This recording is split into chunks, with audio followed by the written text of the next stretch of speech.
O restaurante vitrina era conhecido não só pelo menu caro, mas pela clareza com que separava seus mundos. Do lado de fora, na vitrine envidraçada, casais e executivos brindavam sob lustres. Do lado de dentro, atrás de portas semiabertas, a cozinha fervilhava. Corredores apertados serviam para que garçons equilibrassem bandejas e a mesa dos funcionários. Uma fileira de cadeiras encostadas numa parede de azulejo branco era um reino de olhares cansados e piadas abafadas. Era ali que a cidade menos favorecida se reunia para arrancar minutos de descanso entre um serviço e outro. Naquele final de tarde de quinta-feira, a mesa dos funcionários tinha um lugar vago, as cozinheiras, com seus aventais manchados de tomate e curry, cochichavam.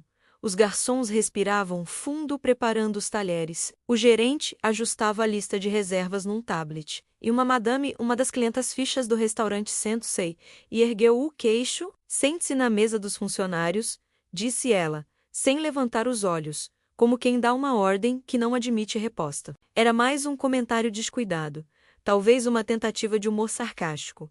A madame adorava se sentir superior, era rica, de corte moderninho e sapatos que brilhavam como vitrines. Quem ouviu riu, em geral os outros clientes, numa risada que é conivente, mas aquela noite algo diferente aconteceu.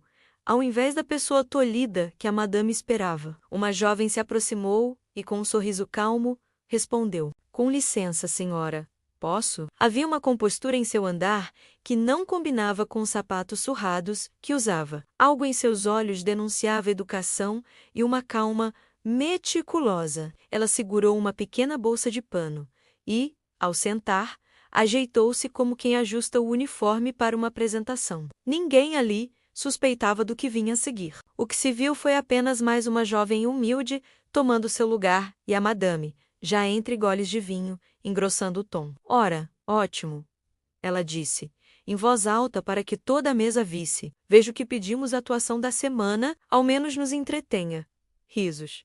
Olhares, os funcionários desviaram o olhar, envergonhados, habituados a esse tipo de escárnio. Mas a jovem não parecia envergonhada. Olhou para a madame com uma leve reverência e respondeu calma: "Obrigada, senhora. Trabalho na empresa ao lado." A madame quase cuspiu o vinho de surpresa e riu com deboche. "No restaurante, que interessante. E qual cargo você ocupa? Faxineira, cozinheira, garçonete?" "Nenhum dos dois", disse a jovem. E por um instante sua voz ficou firme. "Eu sou a nova gerente de projetos da..." Ela citou o nome de uma multinacional conhecida. Silêncio. O tilintar dos talheres parou por um segundo. Era sempre fácil para a classe alta supor que qualquer pessoa sentada naquela mesa só poderia ser aquilo que lhes convinha, invisíveis, servos, mão de obra barata. A revelação deveria ser absurda menos. Mas havia algo na jovem que tornava tudo possível. Os trabalhadores ao redor trocaram olhares surpresos. A madame, porém, fez que não ouviu e virou-se, com um gesto que era convite para que a humilhação continuasse. "Sim, deve ser algum cargo muito modesto", disse ela, e ergueu a sobrancelha. Agora a jovem sorriu de novo, mas havia um brilho diferente. Sem raiva, só uma serenidade afiada. Ela puxou da bolsa um cartão. O cartão era simples, de linhas brancas e nome impresso em tinta azul escura. A madame leu o nome e o título. Ficou pálida. "Isso não pode ser menos", murmurou. "Eu conheço essa empresa." Os olhares já haviam virado para a madame. Alguns funcionários começaram a cochichar mais alto. A jovem, sem fazer alarde, contou: "Hoje fui designada para um projeto de integração entre a empresa e algumas organizações não governamentais locais. Parte do cronograma inclui visitar lugares da cidade para entender como as pessoas vivem e o que precisam." Escolheram este restaurante como exemplo de duas realidades que convivem. A madame enxugou as mãos no guardanapo, como quem tenta firmar o papel que tremia. A conversa morreu e reapareceu em sussurros. A jovem afastou o desconforto com educação. "O que mais importa menos", disse ela, baixinho, para não fazer espetáculo, "é que todos aqui têm uma história. E eu vim ouvir." E foi assim que, naquela mesa, começou uma conversa que surpreendeu a todos. A jovem não veio para humilhar, nem para exibir. Perguntou pelos nomes, ouviu as dores e as piadas. Riu com as mesmas palavras que riam na cozinha, como quem aprendeu a língua de um novo lar. Cozinheiras falaram de receitas herdadas. Garotos revelaram sonhos. Veteranos explicaram como o inverno chegava mais forte nos que dormiam no sofá. A madame, que trouxe ao restaurante um espelho de sua própria arrogância, tentou retomar o controle. Pediu que o garçom trouxesse o melhor vinho. Queria demonstrar que continuava no topo. Pegou o tablet e, como se fosse um troféu, mostrou fotos de uma reforma que havia patrocinado numa praça. Mas nem a praça, nem o patrocínio podiam borrar o clima de reconhecimento que havia nas rodas de conversa. Aos poucos, as palavras da jovem começaram a ter peso. Ela falava de conexões, de programas que poderiam ajudar trabalhadores em momentos de crise, de bibliotecas de bairro, de microcrédito que não dependia de apresentações em tapete vermelho. E então, num momento em que a madame tentava ressaltar a diferença, dizendo que gente assim não entendia nada das coisas do mundo. A jovem olhou para ela diretamente e disse: "Talvez eu entenda mais do que pensa. Senhora, talvez entenda as coisas que realmente importam." A madame ficou muda. Um garçom derrubou uma bandeja e, por reflexo, todos olharam para a cozinha. Naquele instante, a jovem se levantou para ir embora. A mesa dos funcionários voltava à sua rotina, mas havia algo diferente.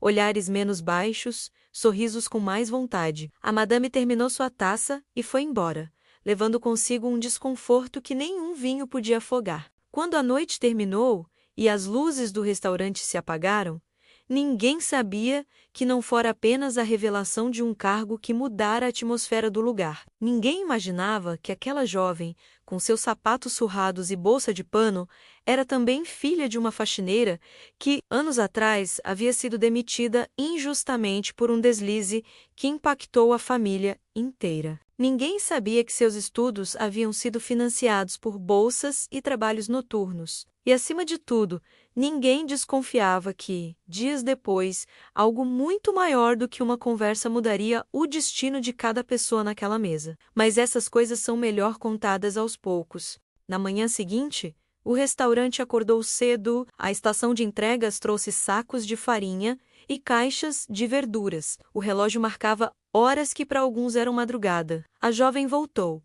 não como frequência de visita, mas com um propósito. Trajava o mesmo casaco gasto, mas havia um caderno enrolado embaixo do braço, cheio de notas e nomes. Ela foi recebida com sorrisos tímidos. Havia quem se lembrasse do calor da conversa da noite anterior. A madame era outro assunto. Rumores corriam. Logo cedo, o dono do restaurante, Sr. Oliveira, apareceu na porta. Era um homem de meia idade, de sorriso fácil e mãos calejadas, que via o estabelecimento como sua vida. Ele notou a jovem e, ao ver o cartão pendurado em seu peito, franziu o senho. "Você é da ONG mental?" perguntou ele, na expectativa de alguém que pudesse ajudar com aquele projeto de integração. "Não só da organização não governamental", respondeu ela menos, "também represento uma parceria empresarial. Vim propor um programa piloto, cursos noturnos na cozinha, microcrédito e um espaço para exposições das artes locais. Mas antes de apresentar isso formalmente, eu queria ouvir a equipe. Queria que vocês falassem abertamente." O dono arregalou os olhos. Divulgação e apoio eram coisas que podiam transformar seu negócio e a vida dos trabalhadores. Ele aceitou. Enquanto conversavam, a jovem fez perguntas que iam além do trabalho. Hábitos de saúde, dificuldade com documentos, filhos sem creche. Seus cadernos enchiam-se com promessas de ação. Era prática e sabia buscar as palavras certas. No meio da manhã, ao som de panelas, chegou alguém que ninguém esperava. O filho da madame. Ele era um rapaz que andava em círculos sociais que o pai e a mãe dominavam. Ao entrar, olhou para a mesa dos funcionários e, sem cerimônia, fez um comentário que alcançou a todos. "Ainda tem gente que senta aqui? Achei que esse lugar era só para suprir a cidade com fumaça bonita e preços altos", disse ele, e riu com os amigos ao seu lado. Foi a deixa. O dono respirou fundo. A jovem, que ouvia tudo, não se alterou. Olhou para ele com uma ternura que não era condescendente. "Meu nome é Lina Menos", disse ela menos, "e eu sei que sua mãe tem um projeto com a prefeitura. Talvez ela explique à comunidade o que esse tal projeto significa para aqueles que serão afetados. O filho riu, mas a frase ficou pendurada como um soco. Não era só uma provocação. Havia acusações veladas de que a madame usava a imagem para lucrar. O tal projeto era de fato um tipo de embelezamento urbano que, segundo alguns moradores, expulsava moradores antigos e encarecia os preços. O dono do restaurante sentiu o peso das consequências. O clima ficou tenso. Lina então pediu que a madame a recebesse. Não foi um confronto. Foi uma solicitação de conversa. Ela queria entender os impactos do tal projeto que a madame tanto divulgava. A notícia se espalhou. A madame, que aliás estava no restaurante para um almoço de caridade, ficou surpresa ao ser chamada assim. Mas a presença firme de Lina fazia o pedido parecer simples e respeitável demais para negar. A conversa que se seguiu foi curta, num canto do salão. Lina falou dos trabalhadores, das crianças que não tinham onde estudar e do risco real de famílias perderem lares por causa do aumento de preços. A madame, que sempre conseguia assentar argumentos em notas de designer e fotos, escutou. E algo aconteceu num lampejo que ninguém poderia prever. A madame se irritou. Não com Lina, e sim com a ideia de perder controle. Eu fiz muito por essa cidade, disse a madame, com orgulho. Financiei a praça, trouxe eventos. As pessoas deveriam me agradecer. Lina, com calma, respondeu. Agradecer por embelezar uma avenida é fácil. Mais difícil é garantir que os que já moram ali possam continuar vivendo. As palavras atingiram um nervo. A madame saiu do restaurante e o filho, que havia observado tudo, sentiu-se ridicularizado. Em público, ele demonstrou sua irritação diminuindo a equipe, falando alto e repetindo os antigos comentários de desprezo. Foi então que o dono do restaurante tomou uma decisão que mudaria tudo. Pediu que a cozinha parasse por 1 minuto e, com voz alta, declarou: aqui se trabalha com dignidade. Se alguém pensa o contrário, que prove o que diz. O pedido do dono parecia pequeno, mas foi o estopim. Funcionários começaram a contar histórias, um após o outro, de noites que perderam trabalho, de contas que não fechavam, de filhos que deixaram para trás. O relato ganhou corpo. Lina, atenta, anotou. A madame, observando pela porta, viu que não era só o rosto de pobres que ouviam, mas vidas. Mas a história ainda tinha olhos que não haviam sido abertos. Ao final de um dia de conversas, uma funcionária Maria, que era faxineira do restaurante há 15 anos, decidiu contar algo que ninguém sabia. Tempos atrás, durante uma reforma patrocinada por uma orgamental, sua irmã fora demitida de forma humilhante por um erro que não cometera. O nome daquele erro, um recibo trocado, estava ligado ao documento que provava a propriedade de um terreno onde anos depois se ergueria um prédio de luxo. Maria falou com voz trêmula. Havia evidências, havia papéis que nunca chegaram ao conhecimento público.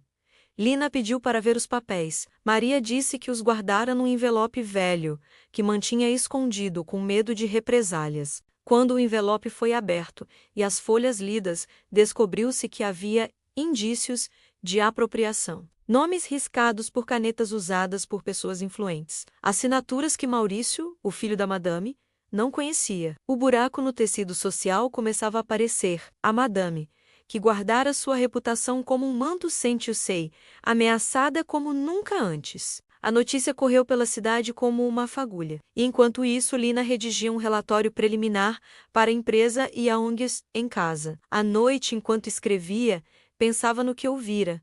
Aquela mesa não era apenas um espaço para comer, era um arquivo vivo de injustiças, memórias e provas. Ela então tomou uma decisão ousada.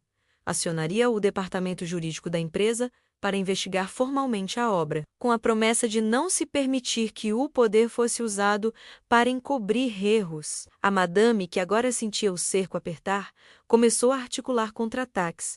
A cidade despertou inquieta. Rumores circulavam nas redes, manchetes tímidas começavam a aparecer, e aos poucos aquilo que antes era apenas sussurro virou assunto em esquinas e cafeterias. O projeto que a madame tanto promovia já não era visto apenas como embelezamento.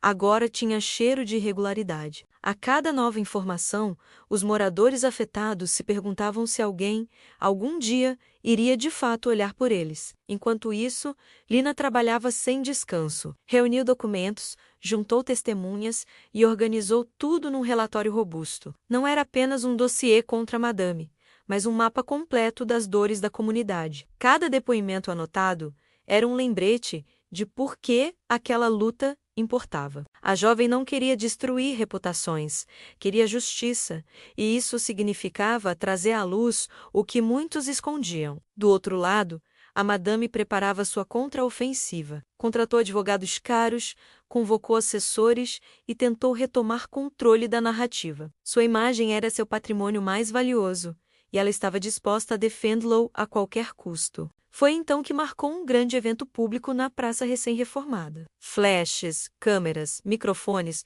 tudo estava ali para limpar sua imagem. Funcionários do restaurante foram convidados, alguns por educação, outros por pressão invisível. Maria também foi, mas ela não foi sozinha.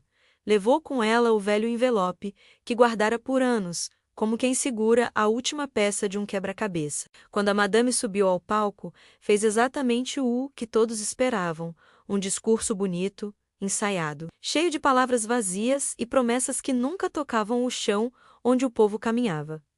Aplausos tímidos surgiram.